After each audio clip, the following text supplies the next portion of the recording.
Good morning students, कैसे हो सब।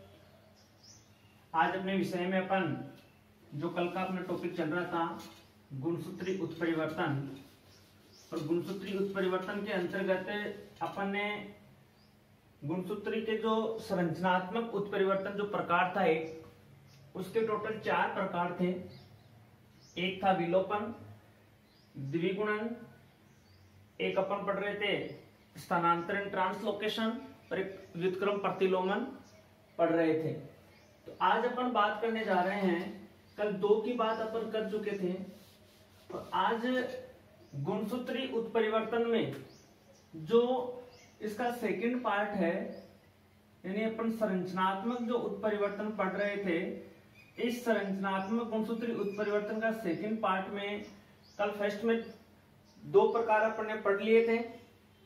आज अपन इसका सेकंड पार्ट पढ़ रहे हैं जिसमें 2 पार्ट रह चुके थे। थर्ड था स्थानांतरण,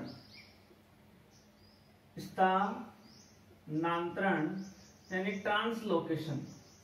देखिए नाम से स्पष्ट है कि यदि कोई गुणसूत्र है, उस गुणसूत्र का कोई खंड है वो टूट जाता है, तो या तो वो टूट करके उसी गुणसूत्र के किसी शीर्ष भाग की ओर क्या हो जाए, स्थानांतरित होकर जुड़ जाए, या किसी गुणसूत्र का कोई खंड है वो किसी उसी जोड़े के क्रोमेटिड के साथ जुड़ जाए, या किसी गुणसूत्र का कोई खंड है वो समजात असमजात गुणसूत्र जोड़ों के साथ क्या हो जाए, जुड़ जाए। तो सीधी सीधी सी इसकी डेफिनेशन क्या होगी, जब अपन कोई भी गुणसूत्र है तो किसी भी गुणसूत्र का कोई टूटा हुआ खंड है वो उसी गुणसूत्र के किसी दूसरे सिरे पे क्या हो जाए, स्थानांतरित हो जाए, या उस सिरे पे स्थानांतरित होकर के जुड़ जाए, तो वो कौन सा संरचनात्मक गुणसूत्री उत्परिवर्तन कहलाएगा, स्थानांतरण संरचनात्मक गुणसूत्री उत्परिवर्तन कहलाएगा। जैसे अपन एग्जांपल लेते हैं कि ये क्रोमोसोम्स है, इसका ये खंड है वो ए है, ये खंड बी है, ये सी है, ये यहाँ पे खंड डी है, ये ई है, और ये खंड कौन सा है, एफ है। अब यह जो गुणसूत्री खंड है और एक ये अपन क्रोमोसोम्स है, इसी का जो असमजात पार्ट मान लो आप, जिसको अपन कहते हैं पी क्यू और आर, ये इसका खंड हो गया, और एस टी यू ये खंड हो गया। तो ये इस गुणसूत्रों के ये खंड हैं, अलग अलग खंडों में अपने डिवाइड किया है। अब जब ये एक क्रोमेटिड के रूप में ज्वाइंट होंगे तो अपन देख रहे हैं कि इन्हीं गुणसूत्रों पे अपन ने देखा कि मुख्य रूप से ये गुणसूत्रों का कोई भी एक खंड होगा, वो खंड टूटेगा तो वो उसी गुणसूत्र के किसी सिरे पे जाकर के जुड़ेगा, या वो किसी दूसरे असमजात गुणसूत्र के किसी सिरे पे जाकर के क्या होगा, जुड़ेगा। तो इसमें क्या है, अब देखिए इसके अंतर्गत अपन देखते हैं मुख्य रूप से 2 अपन ये मान लेते हैं कि एक प्रकार के असमजात गुणसूत्र हैं, उनके सिरे आपस में जुड़ करके नए गुणसूत्र समजात गुणसूत्रों का भी निर्माण कर सकते हैं। यहां पे देखिए, या तो मान लो कि ये खंड है वो यहां से टूटा और इस सिरे की ओर क्या हो गया, जॉइंट हो गया। एक तो ये केसेस बन सकता है, एक ये केसेस बन सकता है यहां से कोई खंड टूटा और वो किसी दूसरे असमजात गुणसूत्र के साथ क्या हो गया, जुड़ गया, और जुड़ करके कोई नए पैरेलल समजात गुणसूत्रों का भी क्या कर सकता है, निर्माण कर सकता है। तो अपने सीक्वेंस को देखते हैं। ये देखिए खंड ए है, बी है और सी है, और इसका ये खंड यहां से क्या हुआ, अलग हुआ है। कौन सा खंड अलग हुआ है, डी है, ई है और एफ है, और ये खंड यहां से ये जो सेकंड गुणसूत्र है ये इसके साथ क्या हुआ, यूं ज्वाइंट है। इसका पार्ट कौन सा है, पी है, Q है या R है। अब ये कोई भी खंड है, चाहे P है, Q है, R है, ये खंड क्या है, दूसरे गुणसूत्रीय खंड के साथ क्या हो रहा है, ज्वाइंट हो रहा है। ये इसके साथ क्या हो रहा है, ज्वाइंट हो रहा है। जैसे STU। अब जब ये गुणसूत्रीय खंड टूटेंगे तो देखिए ये खंड अलग हो गया, यहां से कौन सा खंड अलग हो गया, E, और F का जो खंड है वो क्या है, यहां से अलग है। अलग है कि नहीं है। अब यहां पे दूसरा खंड क्या है, PQR का एक खंड कौन सा है, ST और U, है कि नहीं। अब यहाँ पे आपको थोड़ा सा ध्यान में रखना है मुख्य रूप से कि ये जो खंड यहां से अलग हुआ, वो खंड, ये खंड STU, ये ऊपर वाले इस क्रोमोसोम्स के साथ क्या हो जाएगा, ऐड हो जाएगा। तो उस केसेस में क्या होगा, उस केस में आपको क्या मिलना है, अब जो नए गुणसूत्र समजात रूप में अपन को प्राप्त हो रहे हैं, अब समजात रूप में अपन को प्राप्त हो रहे हैं, तो एक खंड A था, B था, C था, ये एक इस क्रोमोसोम्स का था कि नहीं था। अब दूसरी कंडीशन में देखिए, अब इस गुणसूत्र का खंड इसके साथ जुड़ रहा है टूट करके, तो कौन सी सीक्वेंस में हो गया, S, T और U, ये हुआ कि नहीं हुआ। लेकिन दूसरी कंडीशन में देखिए, यहां पर ये था P खंड, Q खंड और R। अब इसके साथ ऐड कौन सा हुआ, ये खंड यहां से अलग हुआ कि नहीं हुआ, इसके जॉइंट स्थल से यहां से ये ऐड अलग हो गया, तो D, E, F।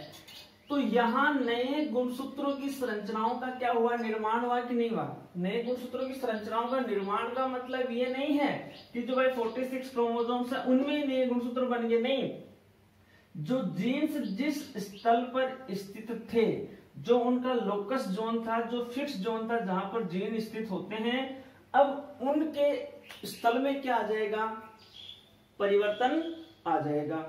अब देखिए इसके अंतर्गत अपन देखते हैं कि एक कोई भी गुणसूत्र है और दो गुणसूत्रों में अपन देखते हैं, जैसे मान लो ये गुणसूत्र था, इस गुणसूत्र की ये एक साइड की भुजा थी वो स्थानांतरित हुई, ये गुणसूत्र था, इसकी एक साइड की भुजा क्या हुई, वो स्थानांतरित हुई। तो जब एक साइड की भुजा ही स्थानांतरित होती है तो वो तो कौन सा हो जाएगा, एक पार्श्विक हो जाएगा। कौन सा हो जाएगा, एक पार्श्विक स्थानांतरण हो जाएगा। लेकिन जब दोनों ओर की भुजाएं स्थानांतरित हो जाएं, जैसे मान लो ये भुजा भी इधर स्थानांतरित हो जाती, ये भुजा भी इधर स्थानांतरित हो जाती, तो वो बाइलेटरल हो जाता, तो उसको अपन क्या बोल देते हैं, द्विपार्श्विक स्थानांतरण। वो कौन सा कहलाता, द्विपार्श्विक स्थानांतरण। तो एक पार्श्विक स्थानांतरण के अंतर्गत क्या हो रहा है, एक ही साइड के जो खंड है, वो भुजाएं हैं, वो क्या हो रही हैं, स्थानांतरित हो रही हैं। लेकिन द्विपार्श्विक के अंतर्गत क्या हो रहा है कि दोनों ओर की भुजाएं क्या हो रही है, स्थानांतरित हो रही हैं और नए खंडों के साथ जुड़कर के नए गुणसूत्रों के निर्माण को क्या कर रही हैं, प्रेरित कर रही हैं। अब एक कंडीशन ये भी हो सकती है कि दोनों गुणसूत्र हैं वो परस्पर क्या कर रहे हैं, एक दूसरे को अपने खंड स्थानांतरित कर रहे हैं, एक दूसरे को परस्पर क्या कर रहे हैं, अपने खंड स्थानांतरित कर रहे हैं। तो उस प्रकार के स्थानांतरण को अपन ये भी बोल सकते हैं कि कौन सा है, पारस्परिक स्थानांतरण हुआ कि नहीं हुआ। भाई गुणसूत्र क्या है, असमजात है, गुणसूत्र असमजात है, नॉन सिस्टर क्रोमेटिड मान लीजिए आप एक प्रकार के। तो इन असमजात गुणसूत्रों के मध्य क्या हो रहा है, इन खंडों का विनिमय हो रहा है। और असमजात गुणसूत्रों के मध्य जब इन खंडों का विनिमय हो रहा है तो वो उसको अपन क्या बोल देंगे, पारस्परिक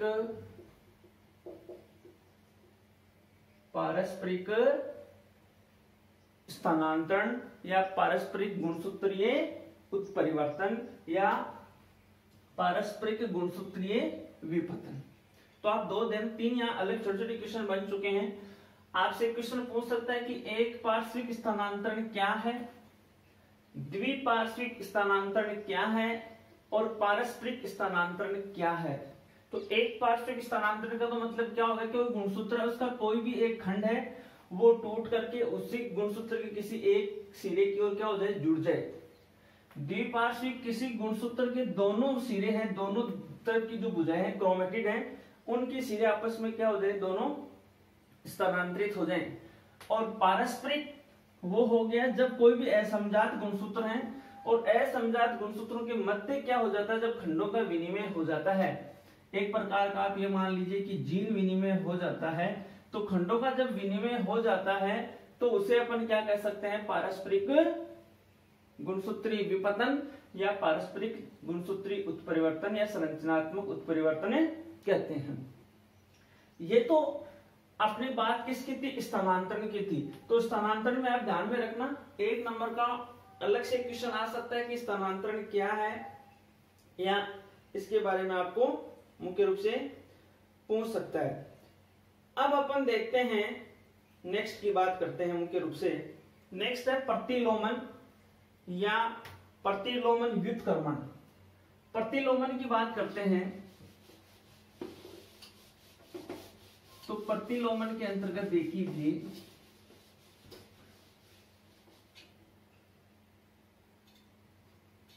प्रतिलोमन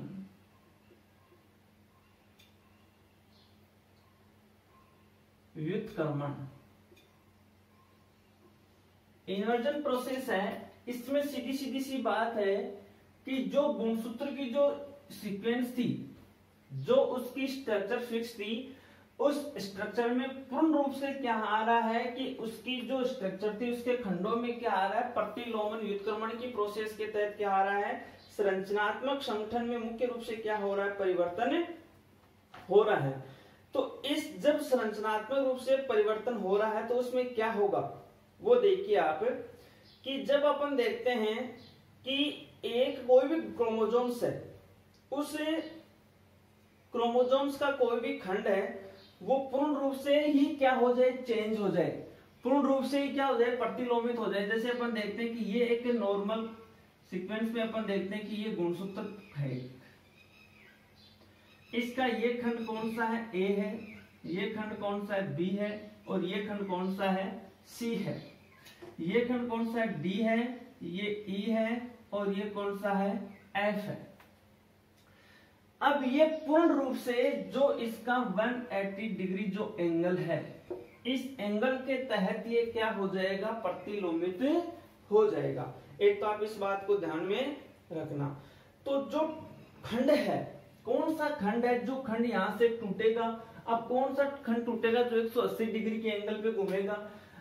अब यहाँ पे सेकंड सीक्वेंस में देखिए कि ये जो दोनों इसके क्रोमेटिड पार्ट हैं, इन क्रोमेटिड पार्ट्स के अंतर्गत क्या होगी, कौन सी प्रोसेस होगी, जब खंड टूटेंगे तो इनके अंतर्गत क्या होगा, 180 एंगल पे क्या होंगे, इनमें प्रतिलोमन हो जाएगा। और दो बिंदुओं पे, दो मुख्य बिंदुओं पे क्या हो जाएगा, जो क्रोमोसोम्स है वो क्या हो जाएगा, खंडित होगा। वो कैसे होगा देखिए,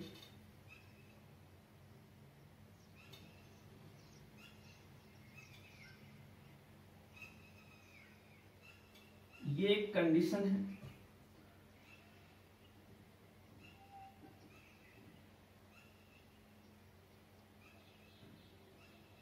इस प्रकार से प्रतिलोमित हो जाएंगे।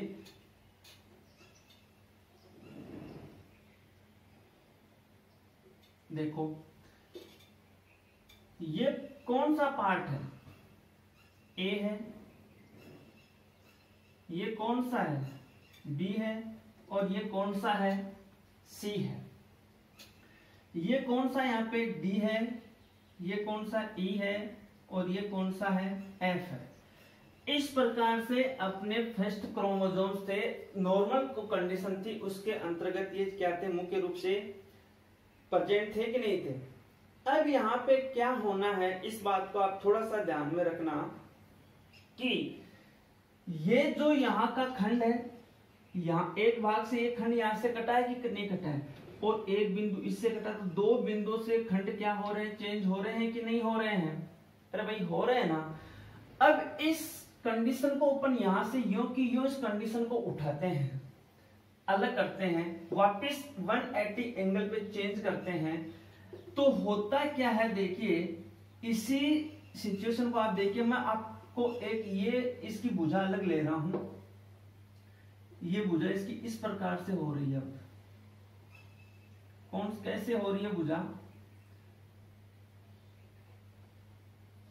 ये भाग इसका कौन सा है, ए है, और ये कौन सा है, बी है, और नया पार्ट ये तो अलग हो गया इसका भाई, इसका सी भाग तो क्या हो गया, अलग हो गया कि नहीं हो गया, खंडित हो गया। तो इसके साथ कौन सा भाग जुड़ रहा है, एफ जुड़ रहा है, एक तो ये अलग हो गया। दूसरी देखिए ये अलग अपन ने ली, इसके अंतर्गत क्या हो रहा है, कौन सा पार्ट था, इस सेंट्रोमेर से जुड़ा हुआ डी भाग था, और फिर कौन सा था, ई था, लेकिन एफ तो अब इधर चला गया, तो इधर कौन सा पार्ट ऐड हो गया, सी वाली नहीं। अब देखिए आप वैसे बाह्य आपको साफ साफ दिखाई दे रहा है कि इसके अंतर्गत चेंजेस क्या आ रहा है। इसकी जो भुजाएं हैं वो भुजाओं में जो खंड थे वो खंड बिल्कुल एक दूसरे से क्या हो रहे हैं, दो बिंदुओं पे खंडित हुए, और दो बिंदुओं पे खंडित होकर के क्या हो रहे हैं, वो वापिस से जो भाग घूमे हुए थे 180 डिग्री के एंगल पे वो वापिस क्या हो जाते हैं, मिल जाते हैं। अब मिलेंगे तो जो इस क्रोमेटिड पार्ट पे जो जीन था, इस ए खंड में जितने जीन थे, बी में थे, सी में थे, अब उनका क्रम क्या बदला, अब उनका क्रम ऐसे बदल गया, इसी को मैं यहां दर्शा रहा हूं। अब जो नई सिचुएशन हो जाएगी वो क्या हो जाएगी, क्या एफ बी, ये बी हो गया, और ये क्या हो गया, ए हो गया। ऐसी सीक्वेंस हुई ना, अरे भाई ऐसी तो सीक्वेंस हुई ना। अब आपको थोड़ा बहुत ऐसा लग रहा हो कि नहीं ऐसा नहीं करना है, ये थोड़ी आपको डाउटफुल कंडीशन लग रही हो, आप इस भाग को क्या मान रहे थे, सी मान रहे थे, इसको क्या माना था आपने, बी माना था, इसको क्या माना था, ए माना था, तो कोई दिक्कत नहीं है इसमें। यहाँ पे ये क्या आ जाएगा, ए आ जाएगा, और यहाँ से ये क्या आ जाएगा, सी आ जाएगा। भाई ऊपर आपने यहाँ सी लिया तो कोई दिक्कत नहीं, अपने हिसाब से कुछ भी ले सकते हैं। तो ये बी और ये पार्ट कौन सा था, सी हो गया, हुआ कि नहीं हुआ। इस सीक्वेंस में एफ बी और सी, वापस अपन उसी सीक्वेंस में जब इसको लेके आते हैं। दूसरी देखिए, दूसरी इसकी भुजा, उसके अंतर्गत क्या हो रहा है, यहां डी था, इस पार्ट में भी डी है, आप देखना इस सेंट्रोमेर को पकड़ लेना इस भाग के अंतर्गत, फिर ई है, और फिर एफ था पुराने सीक्वेंस के अकॉर्डिंग, लेकिन अब क्या आ रहा है, ए आ रहा है कि नहीं आ रहा है। तो ये यहाँ पे जो सीक्वेंस थी वो कौन सी थी, पुरानी सीक्वेंस थी, जिसके अंतर्गत ये खंड इस प्रकार से व्यवस्थित थे। लेकिन जब ये खंड 180 डिग्री पे क्या हो रहे हैं, मुख्य रूप से प्रतिलोमित हो रहे हैं, व्युत्क्रमित प्रतिलोमित हो रहे हैं। तो व्युत्क्रम प्रतिलोमन के कारण क्या हो रहा है कि खंडों की जो सीक्वेंस चेंज हो रही है। देखिए इस खंड के अंतर्गत ये ए, इस क्रोमेटिड के अंतर्गत ये खंड ए था, तो अब इस ए खंड के यहाँ पे जितने भी जीन थे वो इस क्रोमेटिड पर न होकर के कौन से क्रोमेटिड पे होंगे, सेकंड क्रोमेटिड पे होंगे कि नहीं होंगे, इस क्रोमेटिड पे होंगे। इसी प्रकार जो यहाँ पे एफ जो खंड था, इसमें जितने भी जीन है वो अब क्या होंगे, व्युत्क्रमित हो गए, जीन व्युत्क्रमित हो गए, और जीन व्युत्क्रमित हो गए, खंड कौन से जुड़ गए, इस क्रोमेटिड फर्स्ट पार्ट पे जुड़ गए।